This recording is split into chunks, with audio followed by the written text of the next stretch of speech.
Bonjour à tous, chers abonnés d'Omerta, ravi de vous retrouver pour cette émission un peu spéciale du Grand Entretien. Nous n'avons pas tous les jours la chance de recevoir des personnalités étrangères, et des personnalités en particulier d'exception.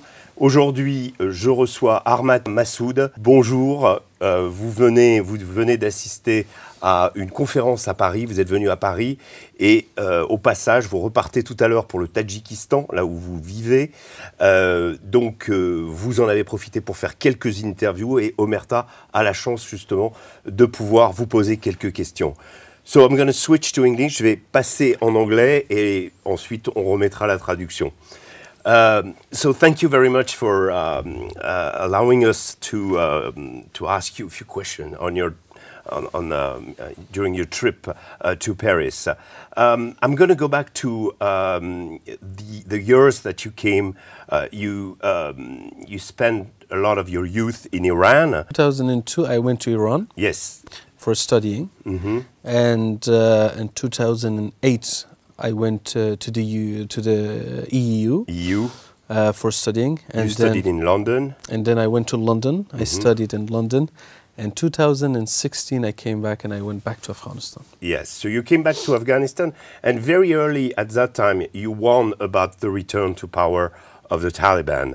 You even called out the Doha negotiation between them and the US. And my question is, given what happened after, do you respectively think the American betrayed Afghanistan? Respectfully, yes.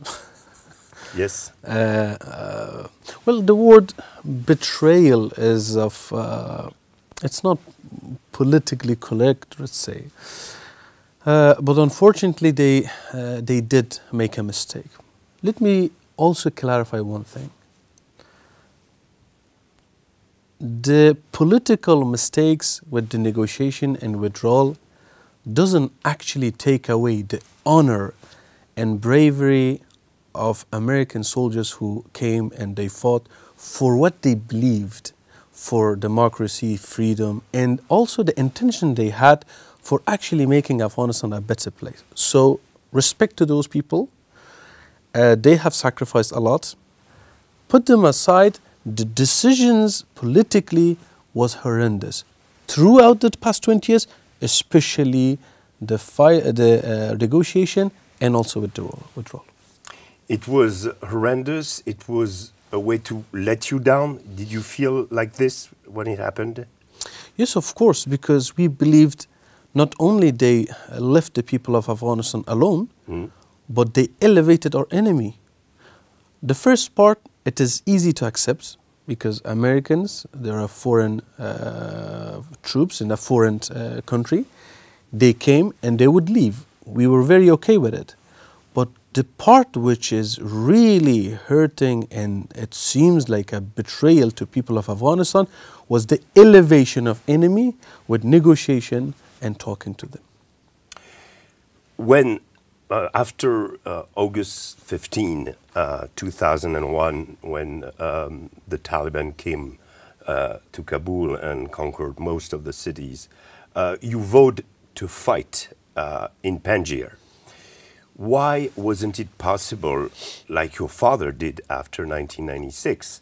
What has happened? Why couldn't you set up, Tajik force to fight Taliban over there? First and foremost, still we are fighting. We are fighting, but in a different circumstances, in a different method.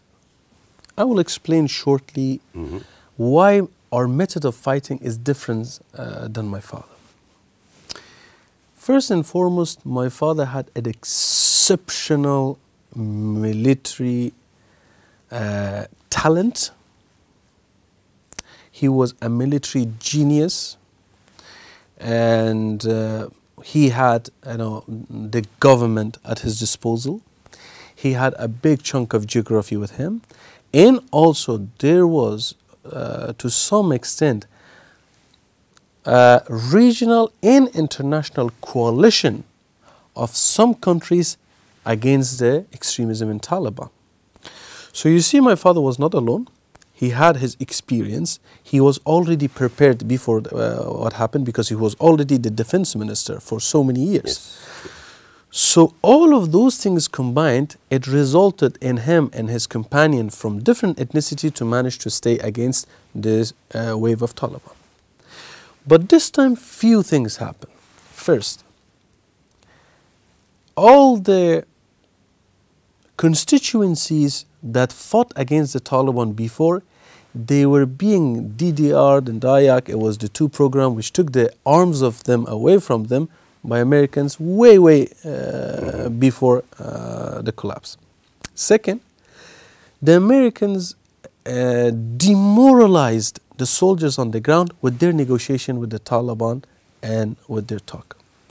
Third, there was a fatigue in the West regarding the situation in Afghanistan because of their own mistakes. And also there was a feeling in the region that in the absence of NATO, Afghanistan should not once again go into a war. So the resistance failed to find a suitable partner to work with against this international terrorism. Even in that dire situation, we managed not only to survive, but to grow. Right now we are active in 24 provinces of Afghanistan. We started with one, now we are in 24. But that's underground activism, I imagine. It's a guerrilla warfare tactic, yes. When the Taliban took power almost 4 years ago now, last time I visited the country, 2 years ago, the only real opposition that they were fighting against was Daesh. Right now, what kind of actions are you conducting, and do you think there is decent hope to topple them? Absolutely. First and foremost, in the past 4 years, as I mentioned, we started very small, but we are growing. The latest reports that the Taliban themselves are issuing, do you know which groups they put at the top of the targets and the concerns and the threat? The resistance. Okay, It your is guys. The people, resistance of the people. It is not the Daesh, it is not any other group. Do you know how many people of us they captured just solely with the assumption of they work for resistance? More than 15,000 people. You know how many people actually belongs to resistance that they have in their cells? More than 5,000 people. And we have lost about 560 of our countrymen in the fight against the Taliban in the past 4 years. And still we are growing, and still we have the capacity to do them. Is there a hope? Absolutely. But let's be very frank and clear. Our fighting is not for the sake of fighting. My father's resistance and my resistance and our people's resistance, it is for a political purpose. And that political purpose is to get power back to the hand of people. So people decide their future. The moment the Taliban realize this important factor and they accept election as the means of deciding the fate of future, the resistance will be over. So our fight is under either the Taliban reach to this point or for them to face the wrath of people of Afghanistan. Slowly in the country, the right of women have been obliterated. Yes. Apart from regular articles from my colleagues, journalists, some of them are still able to document things in Afghanistan. The international community seems to stay mostly silent. Yes. The US and Russia, for instance, are slowly moving towards a recognition of the regime. Why do you think it's going that way, and why do you think such things like the actions of the resistance you're talking about are not so well publicized?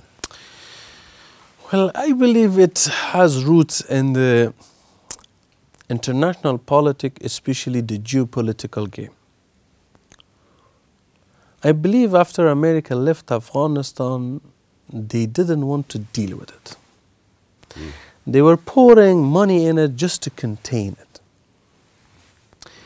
At the same time, the other countries, they wanted to show the world that wherever there is NATO, there is a war.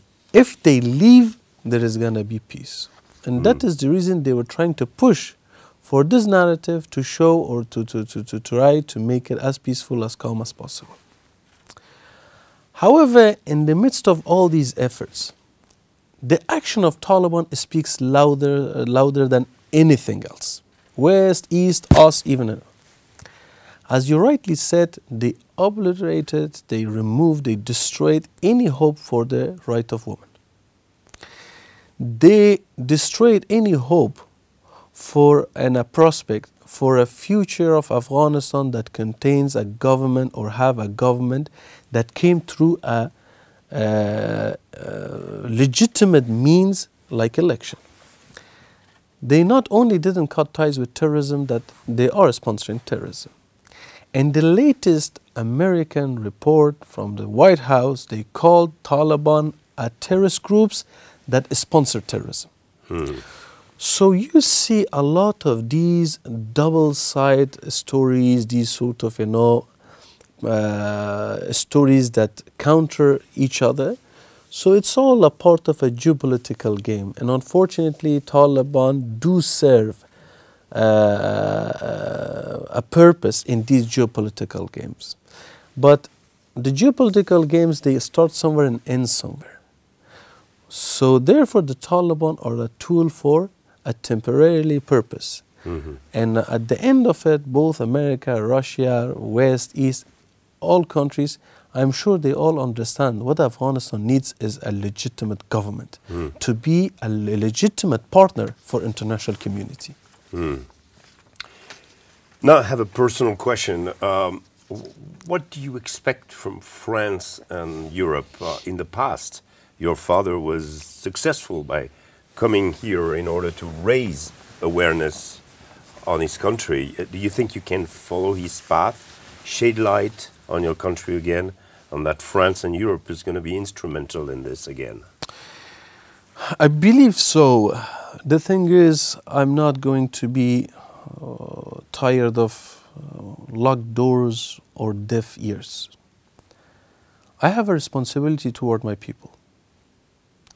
I will do whatever possible. If I'm willing to give my life for my people,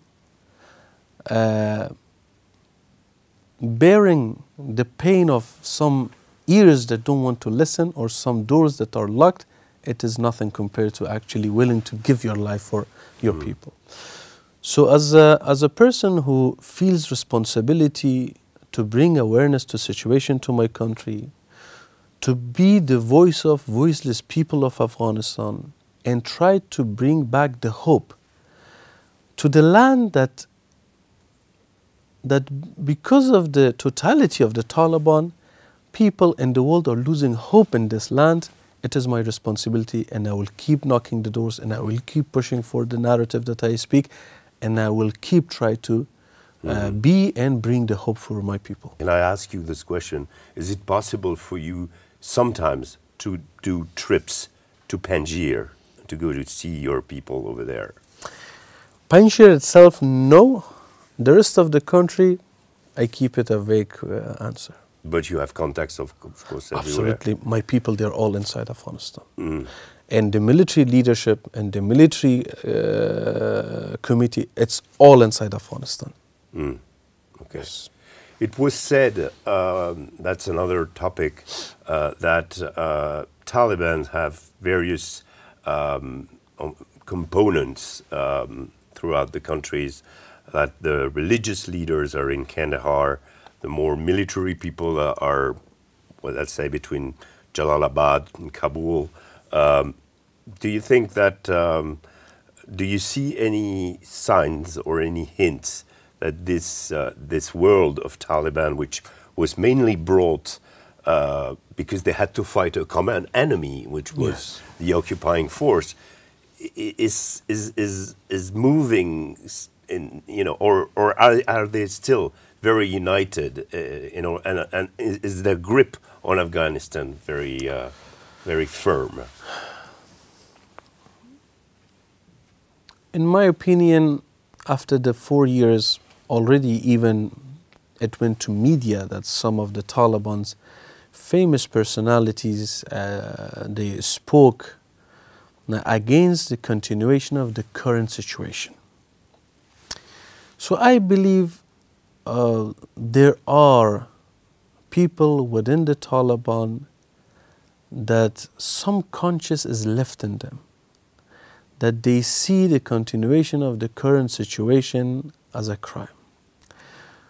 But either they don't have, very limited of them they spoke actually, but majority of these groups, which are again minority among the Taliban, either they don't have courage or they're waiting for an opportunity in this chaotic world to be able to do something that result in a meaningful change. Mm-hmm. So therefore, absolutely the possibility of even the Taliban, some members of the Taliban to speak against the continuation of current situation, it is bad. Because in my opinion, because sometimes I put myself in the shoe of a Talib. He has a wife, he has children, he has daughters. I'm sure, doesn't matter how extreme he is, he wants education for his daughters. He wants a dignified and decent life for his kids. So he do, and he must, if he's a human, he must believe that current situation cannot guarantee a good future. So it must and it needs to change. But the current geopolitical games and international politics, it doesn't allow, because there is no meaningful support for an alternative. Do you think you can count at some points on help from neighboring countries of Afghanistan, like Pakistan or Iran, for instance? Well, Iran is a bit in trouble right now, but what do you think about the Well, I believe China? The totality of the Taliban regime, it is a threat first to Afghan people, second to neighboring in region, and lastly to Europe. I don't believe it will have a lot of impact on the United States. It's too far.